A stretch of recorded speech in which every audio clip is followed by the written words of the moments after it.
Okay, so sa mga naghahanap dyan ng version 1 na Honda Click na 150i, meron dito. Ang price niya nasa 30,000. Alright, so sa naghahanap ng Bergman, kulay maroon, available dito. NMAX 155 na version 2. Yan. ABS, meron dito ang kulay. What is up mga karepo? Welcome kayo sa panibago kong episode ng Repo Update. So kung ikaw ay mahilig sa motor at naghahanap ka ng mura, second hand at installment na motor, ang channel na to ay para sa iyo. Kaya kung hindi ka pa nakasubscribe, i-click mo na yung subscribe button at ang notification bell. Sa ganun ay ma-notify pa kita sa mga susunod ko pa ilalabas na Repo Update. Sa mga hindi pa nakapag-download sa episode ko, ito yung thumbnail niya. Ilalagay ko lang sa description ng link ng video para kung gusto niyo panoorin, i-click mo na lang.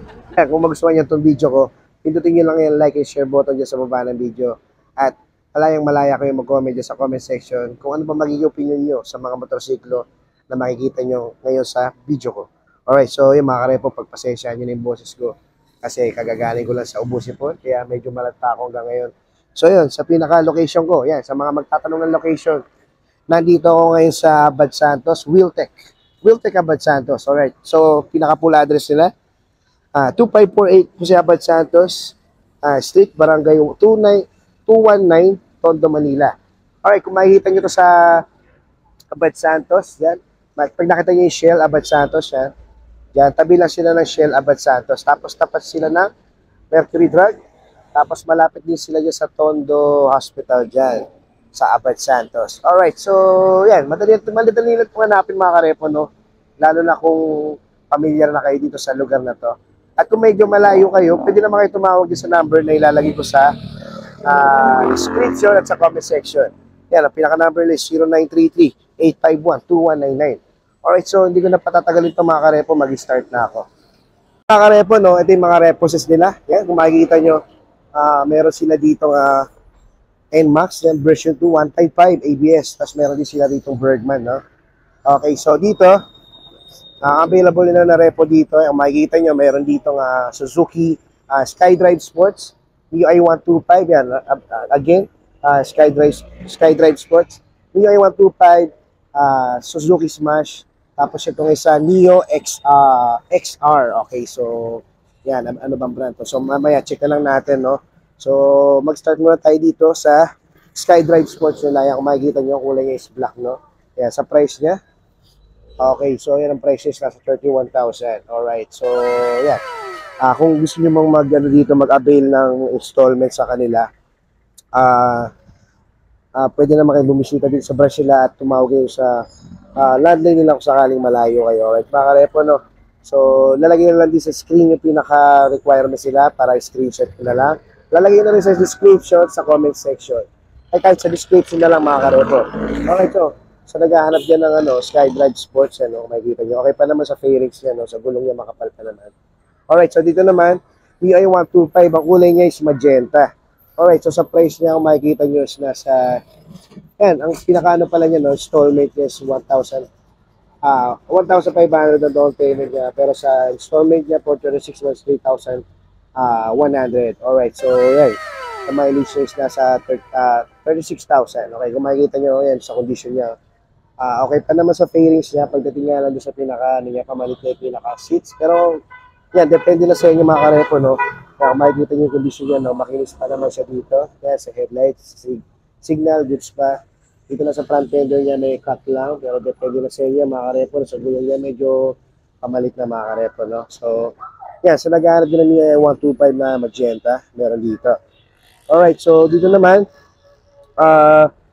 SkyDrive Sport, pero ang kulay niya is magenta, no? Okay, so sa price na ito, ayan, ang nakalagay lang kasi dito is yan, for 36 months, 2,811. So, meron siya down payment ng 1,500, no? Medyo mababa naman yung down payment nila, kaya kaya niyan mga karepo.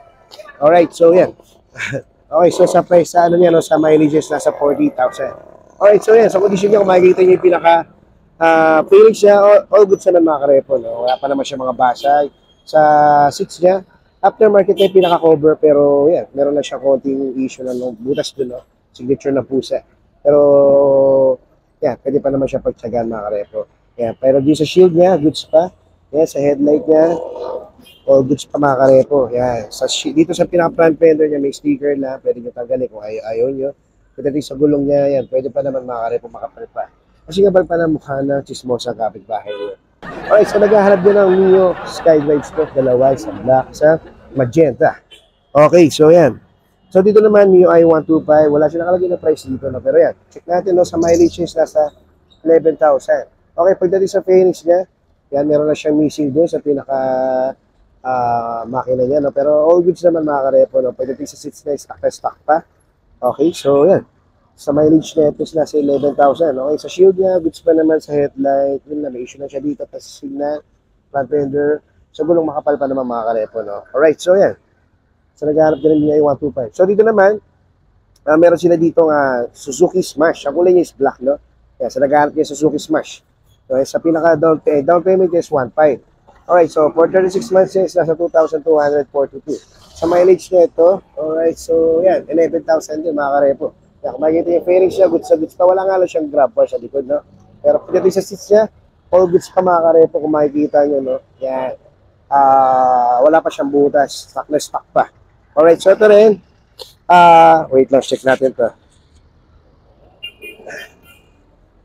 Okay, so ito pala, TVS Neo XR. So ang pinaka-CC niya is 110. So wala siyang nakalagay na price dito. Okay, so yan. So sa mga walang price, kasi iba dyan, for releasing na, pero di ko alam kung alin dito. Pero yan, check natin to. Sa mileage net is nasa 22,000. Okay, so naghahanap na itong motorsiklo, no? Yan, no? Underbone. Yan, so Phoenix niya, goods pa naman. Stock pa naman yung pinaka-seats niya, no?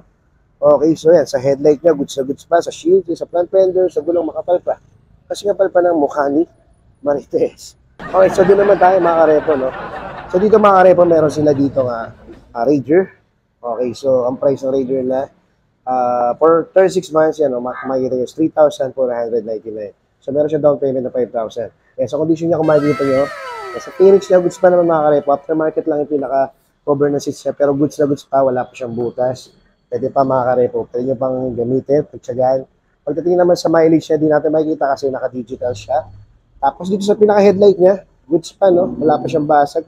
Pagdating sa signal, okay pa. Sa gulong niya, makapal pa naman mga karepo. Yan. So, mga naghahanap ng ganitong unit, available dito sa kanila, sa Wheeltech. Alright, so, dito naman banda, meron ulit ditong Raider R. So, ang kulay niya is blue, no? Ganda na kulay na ito, mga karepo, kung makikita nyo, no? So, yan. Sa Phoenix niya, goods na goods pa, mga karepo. Okay, so, dito sa pinaka, niya, aftermarket na yung pinaka-seats niya, pati yung cover. Yan, naging, na siya, camel type na dating niya, no? So, pero all goods pa, mga karepo. Okay, so, sa price na ito, yan, sa cash price is 40,000. Tapos, pag kinuha siya ng 36 months, no, monthly neto sa 2,463. Meron siyang down payment na 5,000. Alright, so yan, so naghahanap din ng Raider R. Meron sila dito. Alright, so dito naman, okay, so meron ditong Yamaha Sight. Okay, so ang pinakakulay niya is matte red. No? Maganda yung kulay nito mga karepo, no? Okay, medyo ano siya, no? Elegante yung kulay niya. Okay, so yan, sa condition niya, kung makikita nyo, all stock pa mga karepo. Sa seats niya, okay na okay pa. Sa fairings, goods pa. Pagdating sa headlight niya, yan, makinis pa, wala pa siyang basag. Signal, all goods pa. Pati sa gulong niya, makapal pa mga karepo. Tapos pag kinuha siya ng 36 months, so, ang monthly net is nasa 3,086. Tapos yan, may down payment lang siya na 1,500. Alright, so yun yung ulit ko mga karepo, no, kung kuha kayo installment, talagay ko lang sa description yung pinaka-requirements kung paano kayo makakapag-apply. Alright mga karepo, this tabi niya meron dito Honda Beat. Yan, ang kulay ng Honda Beat is glossy gray. Okay, kasi marami lumabas na ganitong iba-ibang kulay na ito. May mga matte na color yan. So, ito naman glossy. Alright, so sa condition niya, kung makikita nyo, no? Sa seats niya, yan, medyo pamalit na mga karepo, no? Pero depende na sa inyo. Okay, so yan, pwede naman palitan mga karepo kung sakali. Dito nga lang meron siyang issue dito, no? Pagdating dito. Pero yan, depende na rin sa inyo mga karepo. Alright, so yan, sa price na ito, no? For 36 months is 2,009. Tapos yan, usual, 1,500 ang kanyang down payment. Alright, kung makikita nyo naman yung condition ng ano niya, sa gulong niya, mga palpa. Kasi kapal na mukha ni Rogelio. Alright, so sa tabi niya, hindi nakasama yung mga karepo, no? So, bago tayo lumabas dito, merong Mio i125 na kulay niya is matte blue. Okay, so price net nasa ano lang, oh. for 24 months, 2,944. Mura na yun, mga karepo. Plus mileage na ito. 47,000. Okay, sa condition niya, kung makikita niyo, all goods pa. Yan. So, alright mga karepo. Alam ko meron pa doon sa loob. So, dito meron silang Honda Click version 1. 155. Tama. 155. Ay, 150. 150i. Okay. So, meron sila dito Honda Click 150i, no? Version 1. So, ang kulay niya is matte black, no? Alright. So, sa mileage din natin makita kasi nga digital yung ganito. Pero sa condition niya, kung makikita nyo, okay pa naman yung fairings niya, no? Pati sa seats niya. Meron lang siya konting signature ng pusa. Pero yan, kung di naman kayo maselan, pwede nyo papatsagaan. Pero kung maselan kayo, pwede nyo naman balitan. Mura lang naman yung pinaka-cover niya, no? Tapos pagdating dito sa pinaka-shield niya, yan, goods pa naman. Dito nga lang sa pinaka-signal niya rito. Meron na siya konting issue, pero all goods pa. Pagdating sa headlight niya, no? Yan, sa front fender, sa gulong niya, makapal pa, bago pa mga karepo. Alright, so dito aftermarket lang yung pinaginamit na lever tsaka sa mirror. Okay, so sa mga naghahanap dyan ng version 1 na Honda Click na 150i, meron dito. Ang price niya nasa 30,000. Okay, available dito. So dito meron silang Bergman, no? Ang kulay niya is maroon. Alright, so yan, price nito is nasa 3,865. Kinuha siya ng 36 months. Alright, so ang down payment niya is 1.5, no? Sa pinaka cash price niya, no? Kayo na lang bahalang alamin dito sa branch nila or tumawag na lang ngayon muna rito. Alright, so andyan naman yung number sa description sa comment section. Okay, so sa condition nito mga karepo, alam naman natin bagong labas na yung ganitong unit, no? So kung makikita nyo, yung fresh na fresh pa mga karepo, no? Stock na stock pa, pati sa seats, yan, sa pinaka fairings niya, goods pa. Sa visor yan, sa headlight niya, sa signal niya. Yan, kung makikita nyo, okay pa yung front fender niya, pati yung gulong niya, makapal pa mga karepo. Alright, so sa naghahanap ng Bergman, no, kulay maroon, available dito. Tapos dito, yan, sa mga naghahanap ng NMAX 155 na version 2, yan, ABS, meron dito, ang kulay niya is matte gray. Alright, so yan, no, kung kukunin nito ng 36 months, ang pinaka-monthly niya siya sa 5,955. Tapos meron na siyang down payment na 5,000. Alright, so medyo maganda na makarepo ng 5,000 lang yung down payment niya. Matiis sa 5,955. Sa condition niya, all goods pa naman makarepo. Kaya kung makikita nyo, yan, no, sa fairings niya, yan, sa seats niya lang niya, meron ng signature na pusa. Pero depende na sa inyo yan. Kung maselan kayo, pwede nyo palitan. Pero kung di naman, pwede nyo pagtsagaan, lagyan nyo ng cover ulit. Tapos, dito sa pinakalikod niya, kung makikita nyo, all goods pa makarepo. Wala pang basag yung pinaka-rear. Light niya, tail light niya, okay na okay pa. Yan, no? Sa signal niya, no? Okay na okay pa. Yan, sa pinaka-fender niya sa likod, okay pa. Suspension niya, di pa napapalitan. Sa gilid niya, all stock pa. Pati sa pinaka-mugs niya. Stock na stock pa mga karepo. Yan, no? Wala pa masyadong napalitan dito. Kasi wala pa napapalitan. Alright, so dito nga lang sa pinaka, niya, stock pa rin, pati yung pinaka-muffler niya, no? Pagdating naman dito sa pinakaharap niya, sa visor niya, kung makikita nyo, stock pa. May sticker lang, pero yan. Depende sa inyo. Pwede nyo tanggalin kung sakali kukunin nyo, ayaw nyo. Okay, so, stock pa. Okay pa mga karepo. Alright, so, sa headlight, yan, kung makikita nyo, yan, goods pa. Wala pa naman siyang basag, no? Bukod dito sa konting scratch lang. Maliit na scratch lang dito, pero all goods pa mga karepo. Yan.